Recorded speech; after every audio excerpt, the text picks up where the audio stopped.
Hi అండి. Welcome to my channel Pravalika vlogs. నేనైతే ఈరోజు తోటకూరనైతే వండబోతున్నాను.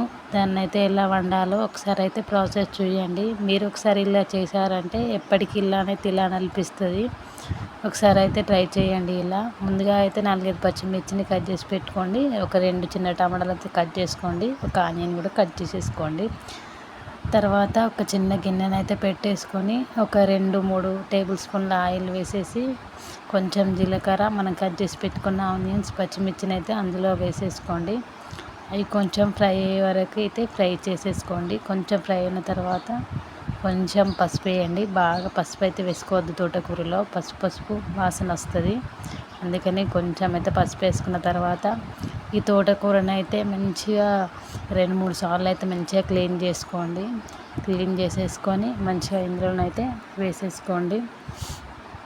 ఇదైతే చిన్నాకుల కర్రీ అండి. ఇదైతే టేస్ట్ చాలా బాగుంది.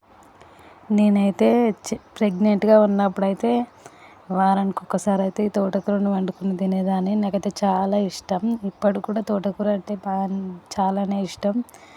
దీన్నైతే ఇష్టంగా వండుకుంటాను. 2-3 నిమిషాలు ఇలా మగ్గిన తర్వాత ఒకసారి అయితే కలిపేసుకోండి. కలిపేసుకొని మళ్ళీ ఒక 2 నిమిషాలు అయితే ఇలా మగ్గనివ్వండి. మగ్గిన తర్వాత చిన్న సైజు 2 టమాటాలు అయితే కట్ చేసేసుకోండి. మరీ బాగా వేసుకోవద్దు. ఇలా 2 కట్ చేసిన టమాటాలు అయితే వేసేసి కొంచెం సాల్ట్ కూడా వేసేసుకోండి. సాల్ట్ కూడా వేసేసి మంచిగా కలిపేసి ఒక 4-5 నిమిషాలు అయితే ఈ తోటకూరని అయితే మగ్గించేసుకోవాలి. మీలో ఎంతమందికి తోటకూర అంటే ఇష్టమో కామెంట్ చేయండి. నాకైతే చాలానే ఇష్టం. చూడండి, ఇలా 4-5 నిమిషాలు మగ్గిన తర్వాత ఎలా అయిపోయిందో, మంచిగా దగ్గరికి అయిపోయింది.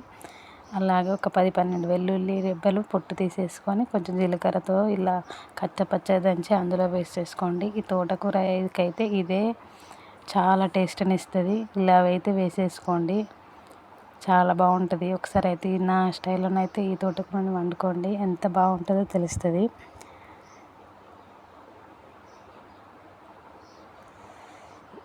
ఇలా చేస్తే ఎప్పటికీ ఇలానే వండుకొని తినాలనిపిస్తుంది. ఫైనల్గా అయితే మళ్ళీ కొంచెం సాల్ట్ అయితే వేసేసుకోండి. అప్పుడు కొంచెం సాల్ట్ వేసినాం కదా, కొంచెం చూసుకొని అయితే వేసుకోండి, మరి లేకపోతే ఉప్పు ఎక్కువగా అవుతుంది. అంతేనండి, ఎంతో టేస్టీగా ఉండే తోటకూర అయితే రెడీ అయిపోతుంది.